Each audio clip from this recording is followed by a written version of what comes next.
these Behringer mixers, it's not only this brand that suffers from this problem. The Alto ones do as well, and many other high-end mixers. There's no push-to-talk button. It's one of the most important things you need if you're doing an online radio program. I only use this mixer as a mic mixer, as it's got USB. Saves a lot of cable clutter going into my amplifier and all the rest of it over there. But this just goes into my computer then from XLR mic, from my Marantz XLR mic there, that one. Yeah, it's needed. Otherwise, you're going to have to turn the pot up and down when you're talking, and that's just a pain in the backside. That is, you know, you need your hands free to do other things like queuing songs up and jingles and what have you. So I've took it out. This mixer comes with two adjustments for the microphone, which isn't needed. You only need one. So I've took the bottom one out where it's easy to access, and I'm going to fit a switch in there, a push to break, not a push to make, a push to break momentary switch. Momentary, however you say that, I don't know. Anyway, a momentary, that's it. Like I say, there's really no point having two controls for the microphone that do practically the same thing.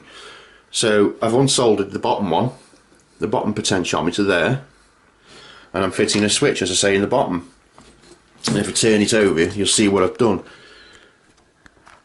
See if we can get a bit of a zoom. There you go. Okay. Them two red and whites I've just tapped onto there, going through this hole. Now them two are going to fit onto the switch when it turns up tomorrow from eBay. A push to break switch, not a make. You know, you don't want one that makes the contact. You want ones that break the contact. Well, I can't get my words out today. What's up with me?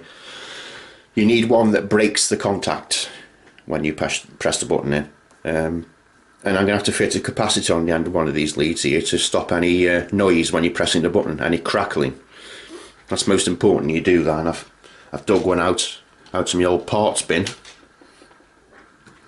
I'm not sure what that is. Is that a 334? Is that a 300 nanofarad? Something like that. Anyway, it doesn't really matter as long as it's non-polarized. A small cap like that will do the job. Just make sure it's non-polarized. Anyway, that will stop any interference when you're pushing the button in and any crackling. It'll also give it a bit of a fade, depending on the size of the cap that you use. This is about a 10 millisecond fade, which is where I want really. I want it pretty quick when I press the button. But these mixers, they all suffer from the same problem. You know, you'd think they're advertised as a microphone mixer, but the most important thing's missing from them. That push to talk button is the most important thing you need. You know. But I'll just move this out of the way in a minute. I'll show you what I've done with the case. There's the case to it, and there I fitted a plastic shroud, if you will, and I've drilled the hole in ready so I can just push the button in to talk when I'm online or on air. Pretty simple mod to do, and probably the most sensible mod you can do to one of these mixers. Like I say, why they don't fit one from the factory is beyond me, and why you need two gains for one microphone, I just don't understand that. That's just stupid. You don't need two gains.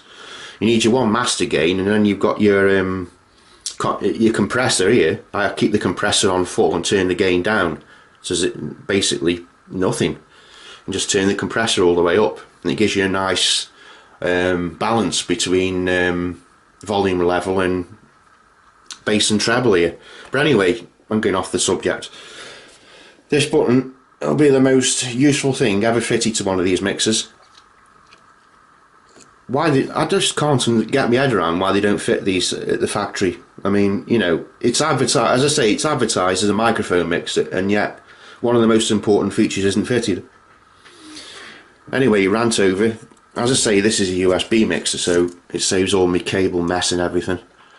Just two cables, power in, and USB out there. Well, this is it in and out.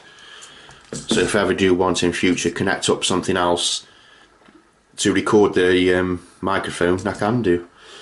But anyway, this was just a short video to let you know what I'm doing with this, and as soon as this is done I'll be back online on Synth FM. Okay, thanks for watching.